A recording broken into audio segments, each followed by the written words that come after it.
not exclusively, but mainly to you and those of us who are men. Much of what I say will be relevant for the ladies as well, but because I am talking on temptation, I confess to you a real area and level of ignorance and how to apply it to the ladies. I am very well acquainted with the battle for men, since I'm in that category, but time would not permit me to broaden the target to include the women as well. So, however it speaks to you ladies, wonderful. I'm grateful that you are open and willing to apply it. I also believe it is appropriate that I address men mainly because we are more often than not the aggressor and sometimes tragically the predators. And that would include men in ministry. I realized when I looked at my calendar that this would be my final time to speak for this school year, and I had another direction in mind as I was going to move toward the importance of, especially you who are leaving the school to enter ministry as vocational Christian service in your life, to begin strong and to stay consistent and faithful and to end well. However, my direction changed when I received a letter which deserves a little bit of preparation so you can appreciate the content of the letter. I've known the man who wrote this letter since he was a young teenager. He's now in his 40s. I watched him grow up in our church. I found great delight in him and his family. He was often in our home, became our oldest son's good friend. And he as well built a relationship with another young man about their ages, and they were almost inseparable through high school and then into and through college. One of the joys of remaining in the same church over a period of years is that you have the chance to go the full cycle. You dedicate them as little babies, and you are a part of the delight of their early years in the elementary school, and then you teach them, as in our case, in our doctrine class, which we taught them before they entered high school, and you are with them through high school and all of those trials and struggles, and then you're there for them as they marry and as they have their children, which was true of this young man who is now engaged in ministry. He sat where you sit. He attended 4 years at Dallas Seminary, did very well. And by that, I don't necessarily mean academically. He did very well with his life. And he, with his inseparable friend, I think they were probably had most every lunch together. They found, separate from one another, lovely young women with whom they fell in love, and I married both of them at separate times. So our roots go very deep. So when I get a note from him or a letter, everything stops as I read what he has to say. Here are a few excerpts. Your comments on faithfulness and staying at it touched on a tender wound for me. I know you have experienced the heartache of close friends succumbing to moral compromise. Such has been my experience with my best friend since junior high days in Fullerton. He and his wife were struggling with personal intimacy issues in their marriage, and he has had an affair with his church secretary. He has since divorced his wife. She wanted to save their marriage, but he has now married the secretary. He has lost the trust of many believers who look to him as a model of spiritual maturity, the respect of his ministry peers, the loving esteem of his adult children. His ministry credentials removed from him where he has been serving, and so much more, he adds. My wife and I cannot believe what has unfolded in their lives. The two of them would have been the last couple. How often I read those words. The two of them would have been the last couple we could have imagined in this scenario. It has moved us to humble praise for God's grace in our lives and a holy assessment of our marriage to ensure that we bring no shame to the name we want to honor. He adds, I read with fresh sensitivity early this morning Paul's words in 1 Corinthians 9:27. I beat my body and make it my slave, so that after I have preached to others, I myself will not be disqualified for the prize.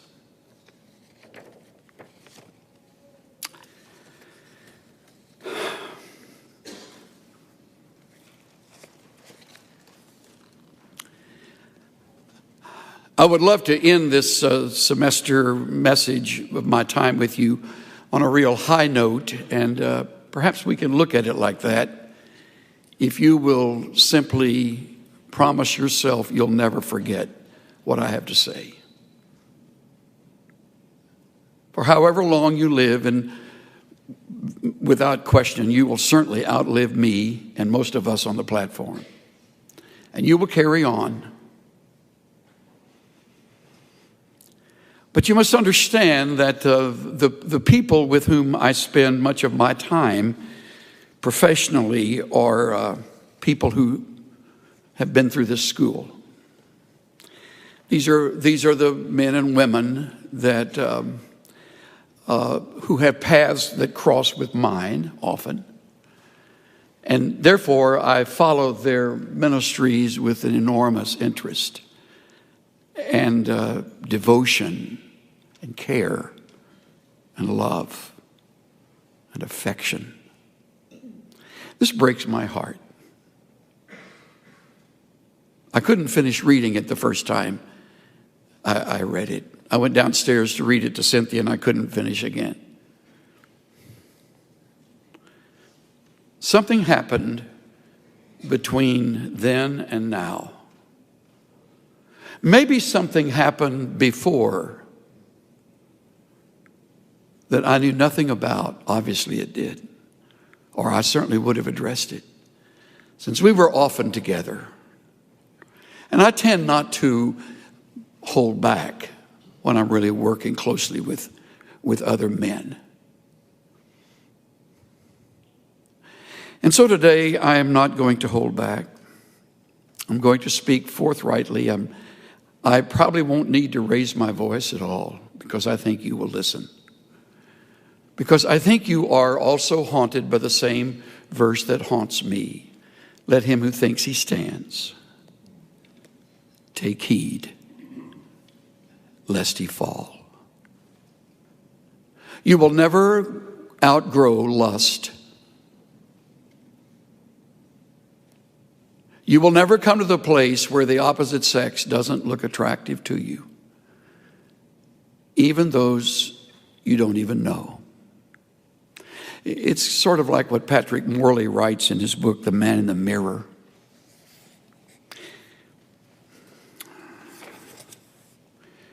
The three of us were eating deli sandwiches at a street-side table on the picturesque main street of town. As we were about to leave, a very lovely woman passed by us on the sidewalk. She was beautiful, fresh, sophisticated. She seemed a perfect match for the day. It was a beautiful spring day. Many heads turned as she walked by, including the two men I was with. I watched their eyes follow her, and I could tell they had mentally undressed her in the secrecy of their private thought world. Not a word was spoken, and we headed back to the office. I found myself on the horns of a dilemma. I brooded with indignation over the obvious lust of these two, but at the same time, I was keenly aware that the only difference between us was that I had more carefully controlled my eye movement. Because Christians are expected not to lust over women. He's writing to men, so when he says Christian, he means Christian men. I carefully concealed my thoughts, yet I knew pretending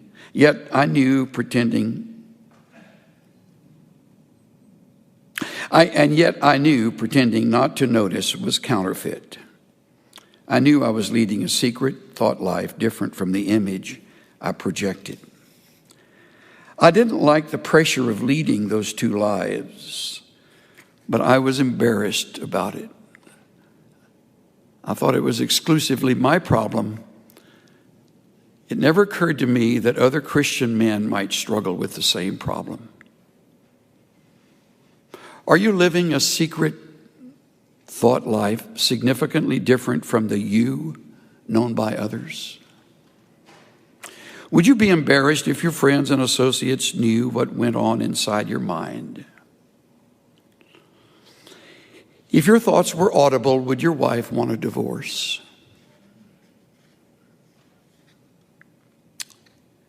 Each of us leads a secret thought life, an invisible life, known only to us, not known to anyone else.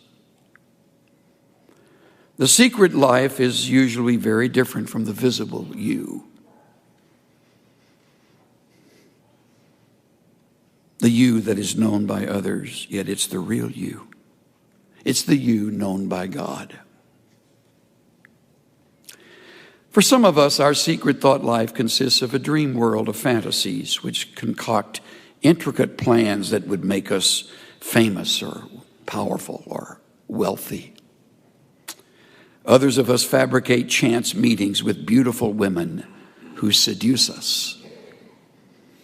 We each invent a secret image of how we wish we were, which we would be embarrassed for others to know.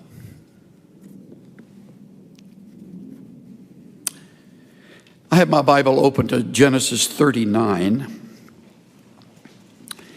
And as you turn to that chapter, it will be a chapter on sexual temptation. Interestingly, in this case, the woman is the seducer. She is the seductress. That's rare, but that does occur. And maybe some of you ladies have a struggle in this area. I have no way of knowing. I don't understand your world. I do understand the world of men very well, which is why I direct my words mainly today to men. This is a remarkable story of a man who did not fall, who did not even yield. It's a remarkable account of a man who had such possession of his thought life that he wouldn't allow his imagination to run wild, even though he was a single adult, probably by now in his 20s, maybe late 20s. He has been sold into slavery. He has learned another culture and another language. He now a Jew living among Egyptians, and finds himself a trusted servant in the home of a man who was an official of the Egyptian government, a man named Potiphar.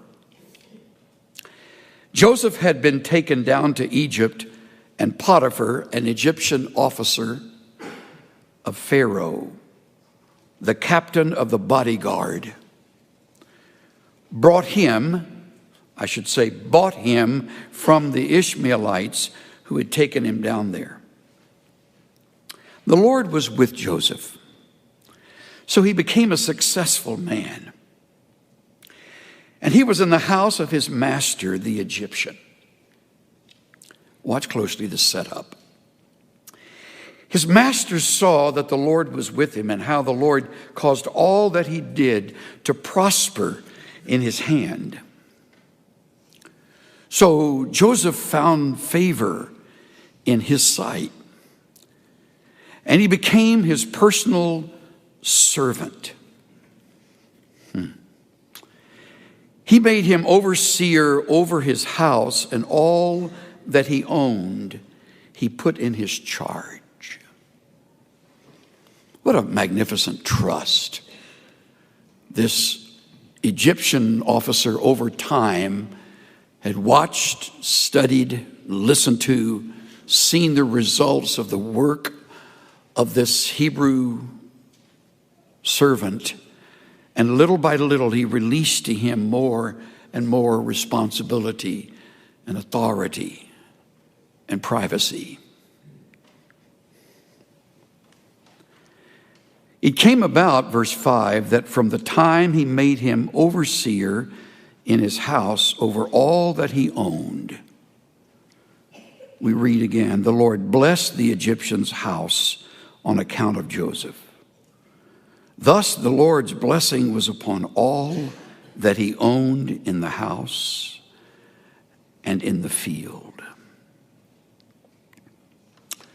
So he left everything he owned in Joseph's charge.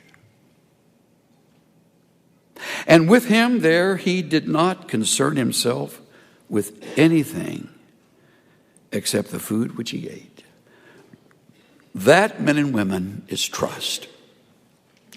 That's what you earn over the years as a pastor. That is what you earn over the years as a faculty member of some school you may serve. That is the reward of our great God on the lives of those who are faithful, who do good work, who don't compromise, who tell the truth, who keep their word, who keep short accounts, who don't take advantage of people and don't exploit, who don't manipulate. Joseph was a trustworthy man, and Potiphar finally found himself completely comfortable leaving everything in Joseph's charge.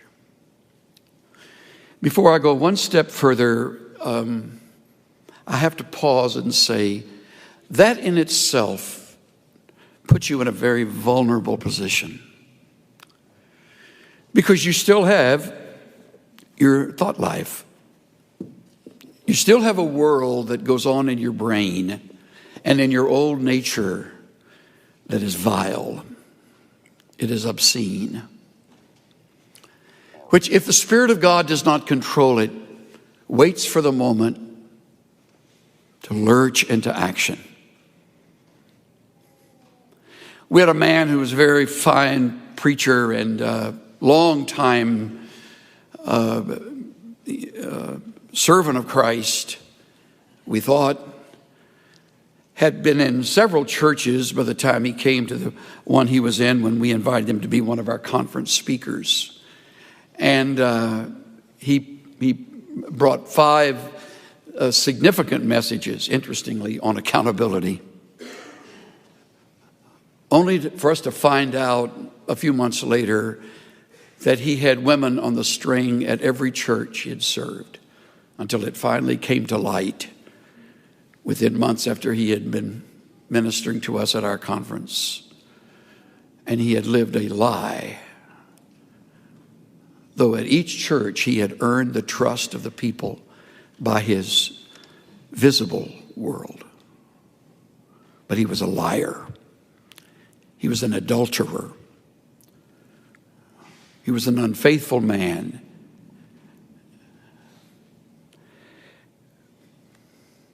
You will be, perhaps by the grace of God, in a place that will ultimately be enviable. You will have the trust of your congregation. You will have the respect of your elders. You will have the reputation over the years. You will have your degrees, and you will be unquestioned, quite likely, in a setting that becomes a very, very dangerous place. F.B. Meyer, in his book on Joseph, writes, "We may expect temptation in days of prosperity and ease, rather than in those of privation and toil. Not where men frown, but where they smile, sweet, exquisite smiles of flattery. It is there, he repeats, that the temptress lies in wait. If you go armed anywhere, you must above all go armed there." I'm reminded of Thomas Carlyle's words, the Scottish essayist. Adversity is hard on a man, but for every 100 who can handle adversity, one can handle prosperity. You are in a dangerous place when all speak well of you, because then it's you and God. And hopefully a circle of individuals with whom you have made yourself accountable, so that your private world doesn't become a scandal and a shame. So Joseph, we read, is left with everything. The end of verse 6 says something that appears only 2 other places in all the scriptures. Interestingly, this is said only of David in 1 Samuel 16 and only of Absalom in 2 Samuel 14. Now Joseph was handsome in form and appearance. The NIV says he was well built and handsome. Nothing wrong with either one. It isn't fair, but there's nothing wrong with either one of them. Nothing wrong with that. We used to have a superintendent in our evangelical free church group out in the West Coast, a wonderful friend named Wally Norling, who referred to one of our younger preachers as being cursed with good looks. Isn't that a good way to put it? If you're cursed with good looks, you got even more working against you. I've never had that problem, thank God. I got a bunch of others, but that was not one of them. But I know some dear guys that are in ministry that women's eyes roll when he's around. He's just handsome. Joseph was like that. Good shape, chiseled face, strong, young, available. Mrs. Potiphar noticed it. It came about after these events. Isn't the Bible eloquent? How full of meaning are those 3 words, after these events. Year after year after year after year after year. Faithful, faithful, faithful. Trustworthy, trustworthy, trust. Never once taking as much as a paper clip from Potiphar's house. After these things, the enemy of our souls has perfect timing. Perfect.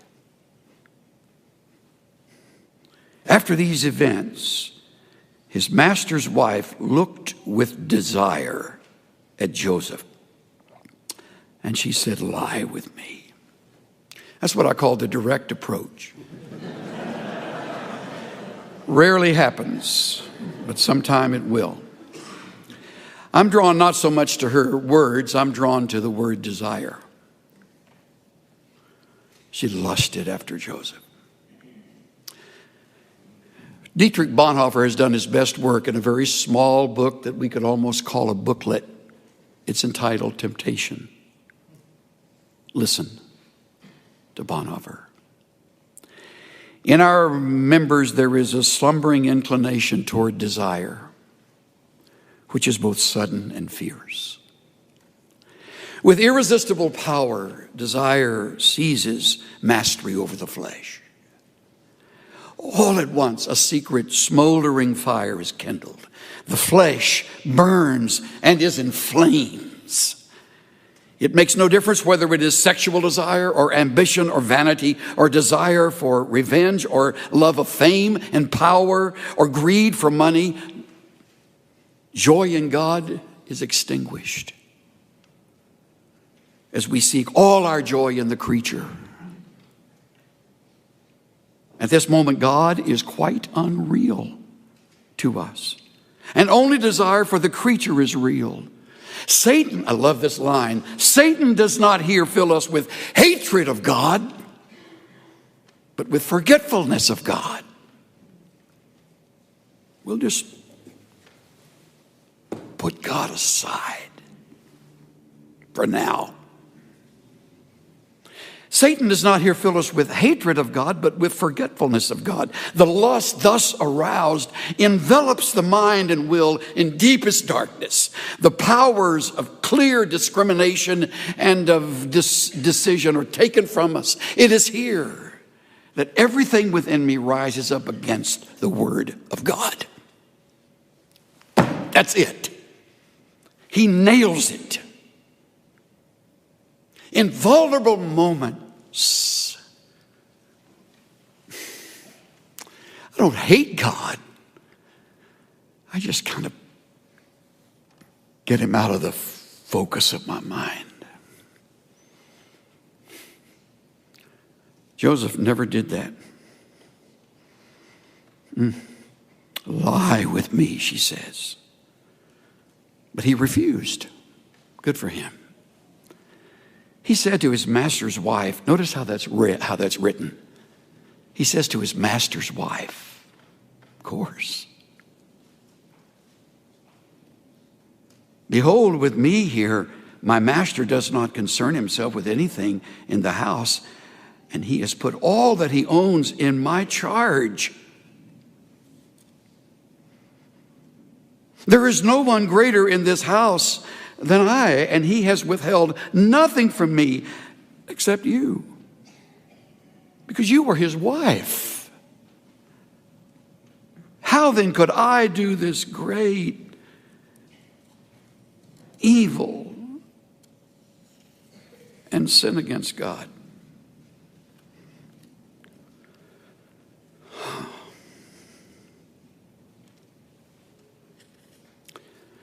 Clarence McCartney writes, this was no ordinary temptation. Joseph was not a stone, a mummy, but a red-blooded young man in his 20s.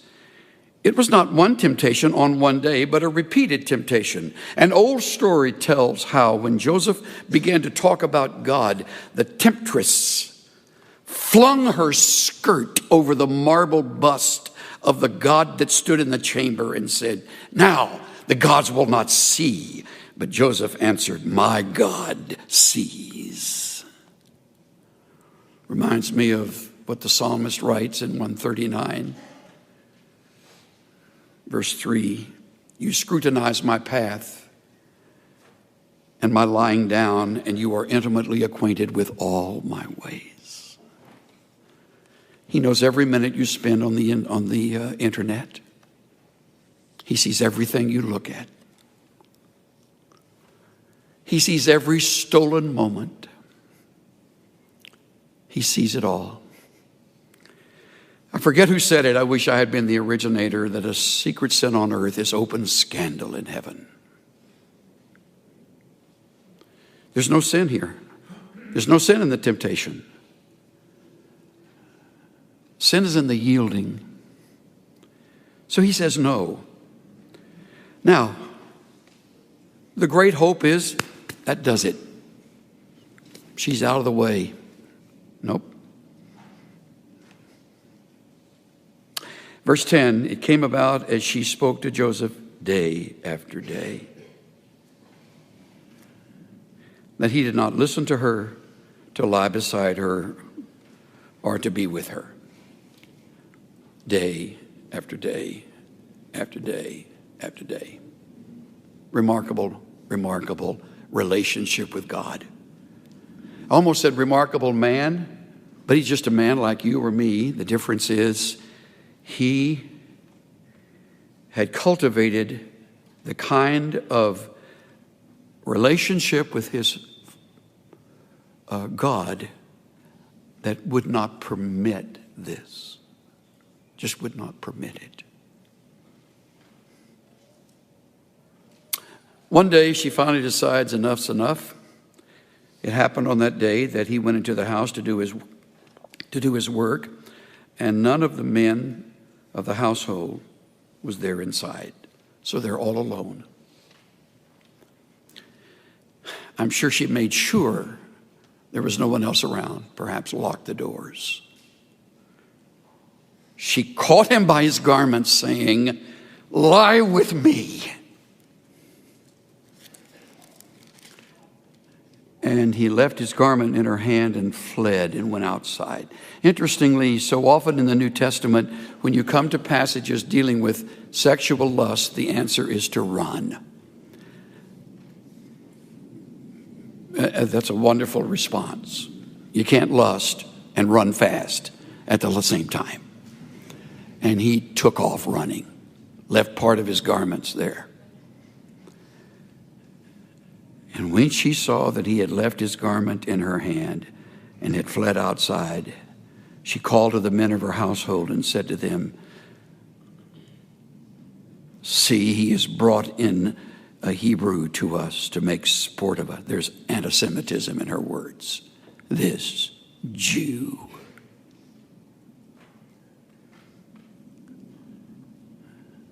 He came in to me to lie with me and I screamed, so she's claiming rape. Interestingly, if he had meant anything to her, she wouldn't have turned on him. He meant nothing to her. Lust is never a fulfillment of love. It's usually an act of anger and often emotional assault. It goes back to deep, deep, unresolved situations that have not been rooted out, discovered.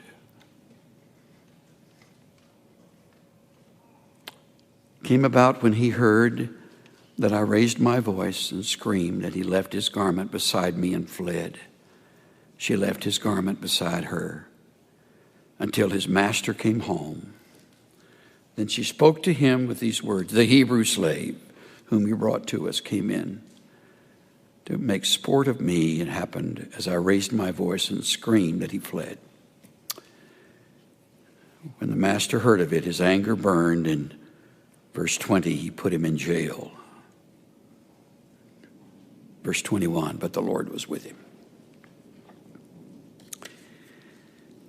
How do I apply all of this? Let me do it quickly. 4 thoughts came to my mind early this morning. All of them are you must not. First of all, you must not be weakened by your situation. You must not be weakened by your situation.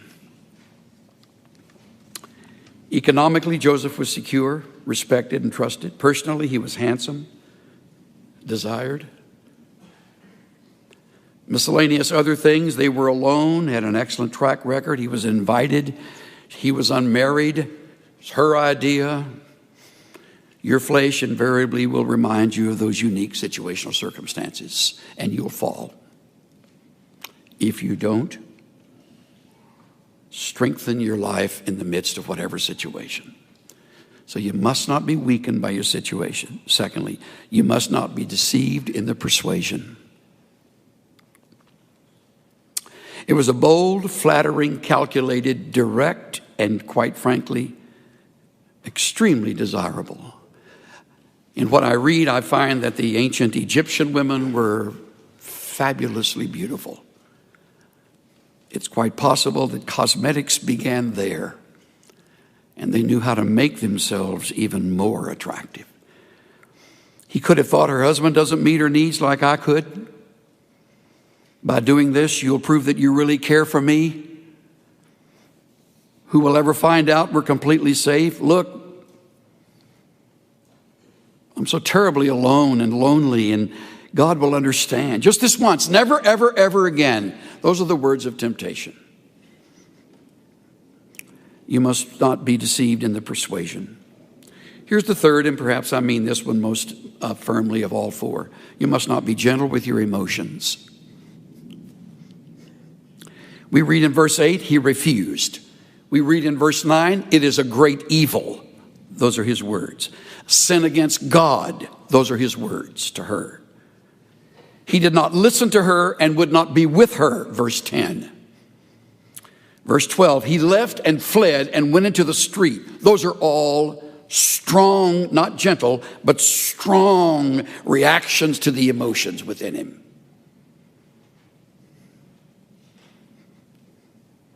The late Dag Hammarskjöld once wrote, "You cannot play with the animal in you without becoming wholly animal. Play with falsehood without forfeiting your right to truth.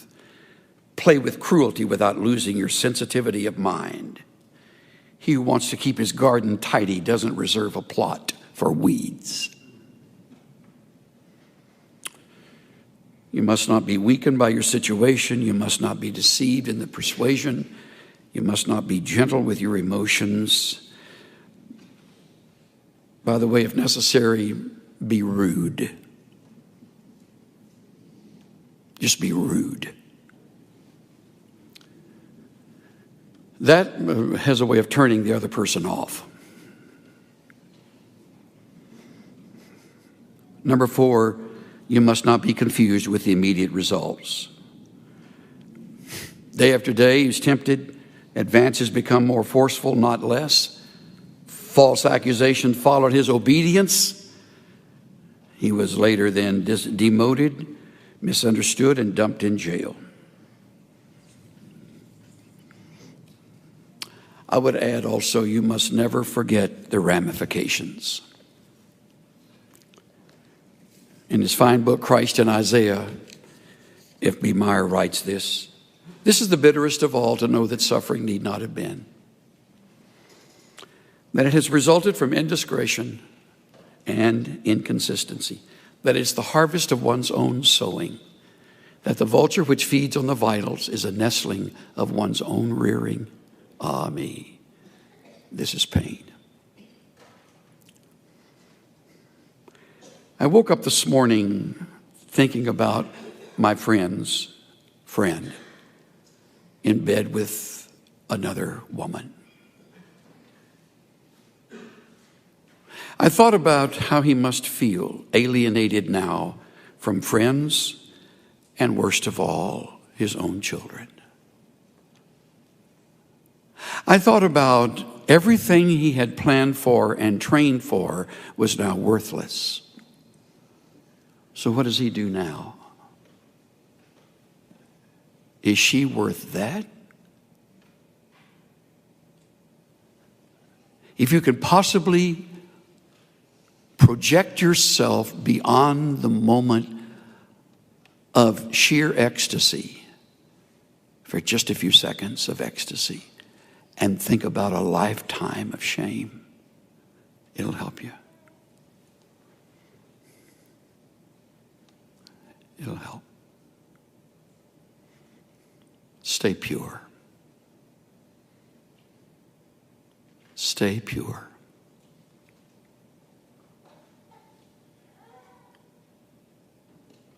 Stay pure.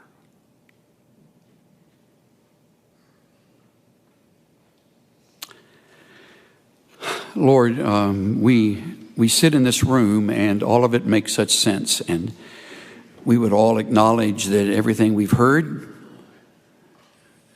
ties in with what you have taught and what we believe. And in this room, we're all in the majority, and everybody's lockstep with one another, going to stay pure, going to stay pure. But in a few years, we'll all be separated, and more of our hours will be spent away from anybody in this room. And that's when the test will come.